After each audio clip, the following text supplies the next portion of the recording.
नमस्कार, मी अनिता's kitchen and गार्डनमध्ये आपल्या सर्वांचं स्वागत करते। आज शेवग्याच्या भाजीच्या शेंगांच्या आज रस्सा भाजी मी करायची ठरवली आहे शेंगांची। तर त्यासाठी आपण आमच्या गार्डनमध्ये जाणार आहोत। तर बागेमध्ये आमच्या हापूस बागेच्या कलमामध्ये आमच्या काही शेवग्याची झाडं लावलेली आहेत, तर ती आपण आता शेंगा काढणार आहोत। जा तर मग हे हापूस आंबे आता आलेले आहेत आमच्या बागेमध्ये आणि लवकरच ते आता तयार होतील, प्रतीक्षेत आहेत बाजारात जाण्याच्या। तर हे सगळे आंबे आलेले आहेत। तर ही आमची बाग आहे आणि हे बघा छान असे आंबे इथे आलेले आहेत हापूसचे, देवगड हापूस। आणि ही काही शेवग्याची झाडं आम्ही इथे लावलेली आहेत। तर इथे मला आता शेंगा पाहिजे, 4-5 शेंगा मी काढणार आहे। तर आपण काय शेंगा काढूया।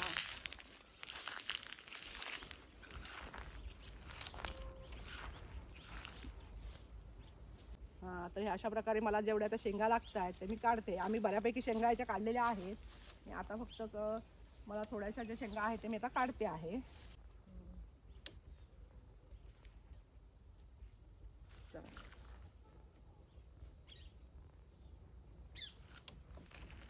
चला, एवढ्या शेंगा मी आता घेऊन चालले आहे घरी।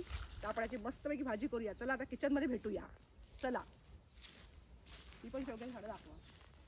इथे देखील आंबे आलेले आहेत, हापूस आंबे इथे देखील छान आलेले आहेत। ही आमची शेवग्याची झाडं आहेत। तर शेंगा बऱ्यापैकी आम्ही आता ह्याच्या काढलेल्या आहेत, त्यामुळे आता शेंगा फार कमी आहेत।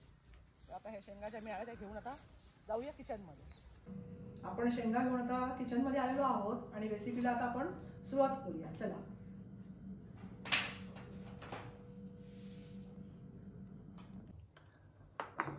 देठ काढून घ्यायचा। त्यानंतर थोडे शेंगा तुकडे जरा मोठे ठेवायचे, म्हणजे आपल्याला ते नीट चोखून खाता येतात। साल ही आपण अजिबात काढलेली नाहीये। काही जण साली काढतात, पण मी साली काढत नाही, कारण सालीमध्येच पोषक तत्व असतात मोठ्या प्रमाणामध्ये। त्यामुळे आपण साल अजिबात काढणार नाही आहोत।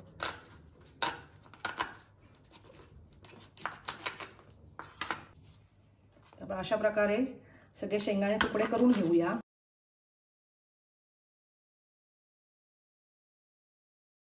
चला, आता गॅस आपण सुरू करूया आणि ह्या भाजीसाठी आपल्याला एक वाटण लागणार आहे, ते आपण वाटण तयार करूया। तर थोडंसं त्यासाठी मी तेल घेते।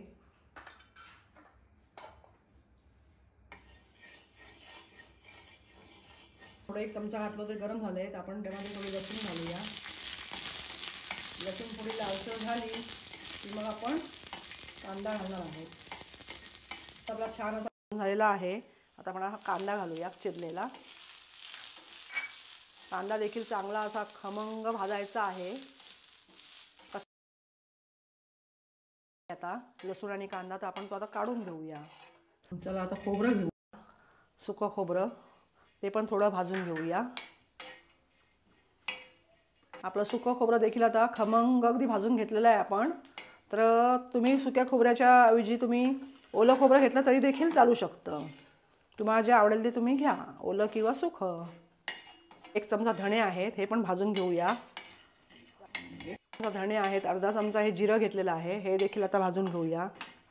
जिरे आणि बडीशेप आपण आता थोडीशी भाजून घेऊया। चला, धणे जिरे आपले भाजून झालेले आहेत, आपण तेही देखील काढून घेऊया। आता हे मोठा 1 चमचा तीळ घेतलेले आहेत, हे देखील आपण भाजून घेऊया। तीळ आता तळले आहेत आपले, ते पण आता भाजलेले आहेत खमंग। आपलं सगळं वाटण आता भाजून झालेलं आहे, तर आपण आता हे मिक्सरमध्ये वाटून घेऊया। घेऊया आपलं वाटून झालंय। आता पुढची कृती करूया। गॅस ऑन केलेला आहे आणि मी आता फोडणी घालते आहे भाजीला। तर आपण तेल घालून घेऊया।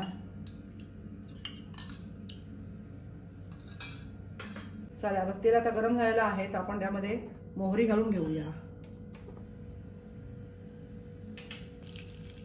मोहरी आता तडतडली, आपण आता कढीपत्ता घालून घेऊया। आल्याची पेस्ट आहे, हिंग घालूया आपण। हिंगानंतर आपण आता टोमॅटो एक घालणार आहोत। थोडा मॅश करण्यासाठी आपण थोडं यामध्ये मीठ घालून घेऊया, त्यामुळे टोमॅटोला लगेच मॅश होईल। मऊ करून घेऊया। टोमॅटो छान मॅश झाला आहे, आपण थोडं कोथिंबीर घालूया। पाव चमचा हळद घालूया. एक मोठा चमचा हे मी लाल तिखट घेतलेलं आहे, प्लेन लाल तिखट आहे, ते पण परतून घेऊया चांगलं. आणि हा मोठा एक चमचा मी टेबलस्पून सांबर मसाला घेतलेला आहे, तो अगदी छान परतून घेतलेले आहे सगळे. आता यामध्ये आता सगळ्यात शेवटी आपण आता हे जे वाटण केलं होतं ते वाटण घालूया. ते देखील अगदी छान परतून घेऊया तेल सुटेपर्यंत.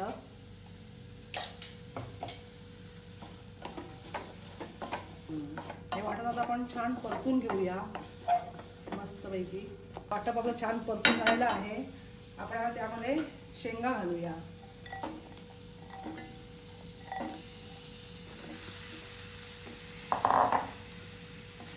ह्या देखील आता परतून घेऊया मस्त. छान असा मसाला याला असा लावून घ्यायचा आणि परतायचा मस्तपैकी. आणि आता ह्याला आपण पाणी घालून शिजत ठेवूया. हे पाणी इथे मी उकळत ठेवलेलं होतं, गरम पाणी आपण आता यामध्ये घालणार आहोत. आपण रस्सा भाजी करतो आहोत त्यामुळे थोडं पाणी यामध्ये मी जास्त घालणार आहे. आपण मगाशी मीठ घातलेलं आहे टोमॅटो मॅश करताना, त्यामुळे आता थोडंसं मीठ घालायचं आहे फक्त. आणि यामध्ये आपण आता ही 2 कोकम आहेत, त्याला आमसूल सुद्धा म्हणतात, हे 2 कोकम घालूया. आणि आता हे छान शिजू दे. एक आपण 5 मिनिटांनी आपण चेक करूया शेंग चांगली शिजली की मसाला आतमध्ये चांगला मुरला पाहिजे, शेंगामध्ये छान शिजली पाहिजे. शेंग शिजली की आपण 5 मिनिटांनी चेक करूया. मी गॅस बंद केलेला आहे, आपली भाजी शिजलेली आहे आणि गॅस मी बंद केला होता. वा वा वा वा, काय सुंदर रंग आलेला आहे. वा वा, भाजी आपली तयार आहे आणि काय सुंदर रंग आलाय पहा. ही अशी एवढी मी ग्रेव्ही ठेवलेली आहे. वा वा, आपली छान रस्सा भाजी तयार झालेली आहे. तर आपण काढून घेऊया. शेंगा देखील आपल्याला छान शिजलेल्या आहेत.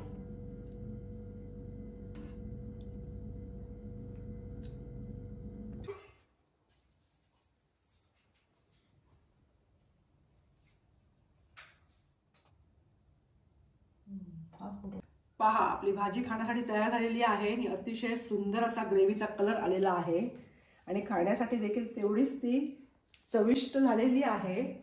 तर आपण पाहिलेले आहात की आपण शेंगा उकडूनही घेतल्या नाहीत किंवा त्याच्या सालीही काढल्या नाही आहेत.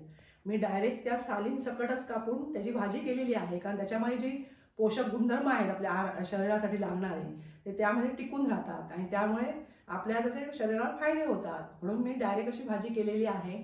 तर तुम्ही देखील ही अशी भाजी एकदा करून बघा, खूप चविष्ट होते. ग्रेव्ही खूप छान लागते याची शेंगांची. तर आशा करते की आपल्याला हा व्हिडिओ आमचा आवडला असेल तर आपल्या मित्रमैत्रिणींना शेअर करा.